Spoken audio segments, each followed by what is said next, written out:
Hey guys, this is a new series I'm starting off. I realized that I talk a lot about the stuff I'm reading, the stuff I'm listening to, all the content I'm consuming, and all my learnings from it. So I thought I'll compress those down to a series of sorts where I pick up something that I'm reading right now, or maybe just listening to, mostly reading, and pick up 5 bookmarks from that book and run through them and tell you what I got from them. I have this process where I bookmark some pieces, but then I also kind of mark them out like this, where I add these tabs in the book to kind of go back to. So and this is the book which I wanted to do today, Matthew McConaughey's memoir, which is called Greenlights. It's a fabulous book, right? It's so interesting because it's he writes about his life in a way that I haven't seen anybody write before. It is so open-ended, but it's so bizarre in so many ways, and there's so much to kind of pull out. And also because he's been writing stuff, like he's been doing a journal, he's been scribbling stuff, and kept all of those, and he went and sat in this log cabin and a few other places and wrote it over that. He ran through all the stuff he'd scribbled over the years, and he put that together into a book. It's fascinating, just like to understand what his journey has been like. So I picked 5 bookmarks from this book which I really liked. I'm going to run through those. The first one is: common sense is like money and health. Once you have it, you have to work to keep it. Makes sense, right? We all assume common sense is common because it has the word common, that we all have it, but we don't seem to use it. But if you think about it, in many ways, common sense is something you will learn the more you know about the world around you, how it works. So, just genuinely learn, build common sense into you. So maybe you shouldn't assume common sense is something that we just have. It's something which you have to kind of earn and maintain, the same way you earn and maintain money and health. Next one. The great man is not all to each. He is each to all. The genius can do anything but does one thing at a time. It's almost like, take this passage, it talks about one basic piece which I start to believe in more and more in recent years, right? Is that in life, as long as you simplify all the stuff you do, if you focus on a few specific areas and don't try to do too many things, because if you try to do too many things, you won't be able to go deep in all of them. So you need to choose a finite set of things that you can go deep into and almost have that level of focus to go really in there. And that's what defines a genius, right? A genius is someone who's doing one thing at a time, but doing that one thing really well. I know that I try to do too many things, but I try to refine it over time, primarily for this reason, because I know I need to focus, I need to do it well, which means I can't do too many things, and that will just make me lose focus. I'll pick one towards the end of the book. I love this one. He goes, there's a difference between art and self-expression. All art is self-expression. All self-expression is not art. We all feel that if you're creating content, then at some level some people start calling themselves an artist, and I feel an artist is someone who's creating something out there for themselves. It's a form of self-expression. That's why they're creating art there. But for you to technically be called an artist, I feel that self-expression needs to have a meaning beyond you. It needs to have a meaning for the world around you.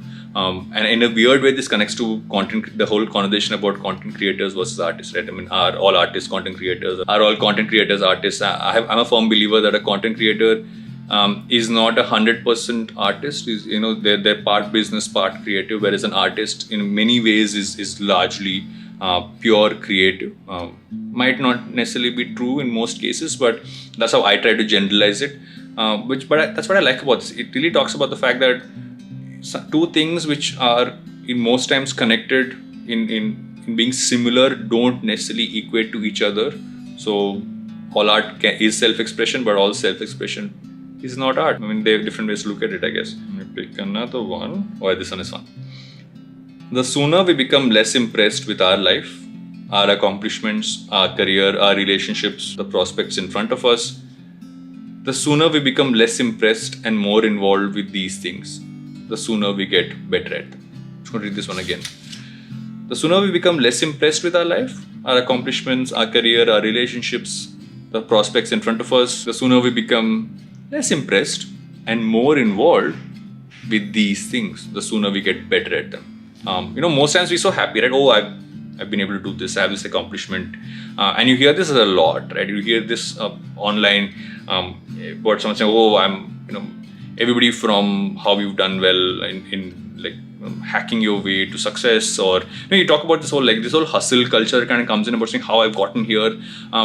I'm a firm believer that for you to go truly deep, you're not actually hustling your way, you are refining your way to success.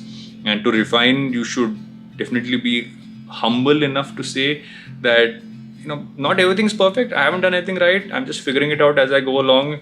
And the more, or rather the less impressed you are, you tend to kind of value those things more. Right? You tend to give them the credit they deserve, and that's really important. And I feel that somewhere in the middle of all the hustle culture around us, we tend to forget refining and truly taking some time to really reflect on those pieces and really learn from them and see what more we could do with it. The last one is actually from one of the first pages. It goes, I never wrote things down to remember. I always wrote things down so I could forget. I'm going to say that one again.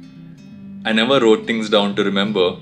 I always wrote things down so I could forget. I've actually found value in this ever since I started to journal. I've always tried to journal, and I think the problem with journaling is you try to make yourself sound like very intelligent when you journal, right? But when I understood that journaling is more about you putting your thoughts down and not for anybody else to read, it just makes you put your thoughts out there. And in many ways, your brain's like a computer, right? It's your RAM can only hold so much. So if you try to store too much there, you tend to not remember them. So you put it on paper, so you can forget about it. As long as you have it available to you to go back to often enough and kind of revisit it. So I think it's important to keep writing stuff down. It's important to it's become a practice, and in many ways, I used to always feel you can just type it on a phone or type it on a laptop and it's fine. But the more I've gone back to writing pen on paper, it's just, there's something to it. There's something to that organic ability when you put it down on paper, just for you to revise something, just for you to remember something, that it somewhat sticks in your head a little longer. And sometimes when you put it down, you can also kind of erase it and go back to it, and it feels natural to go back to it in that sense. I don't know. It's become a process for me.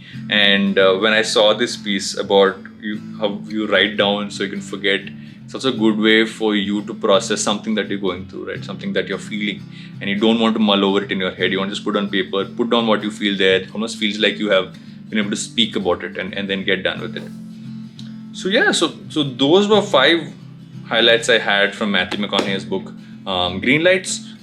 If you've read it and if you found some other passages, I have a bunch more bookmarks in here, but I just had to pick 5. So I picked 5, and I'm going to do this with a few other books from time to time. So let me know what you guys thought of this, and if there are any specific books which you would want to feature in this. If I haven't read them, then I'll let you guys know. But I'd love to make this a more collaborative piece where you let me know what you liked about each of the insights. Let me know what are the insights from the book if you read it, which you think I should have covered, or if there are any other books you'd want me to talk about, or just like Varun, just talk faster and don't digress so much. That's a comment I'm very open to as well. So yeah, so that's it for this episode, I guess, of Bookmarks. And I'll see you guys whenever the next video drops. Till then, take care and cheers.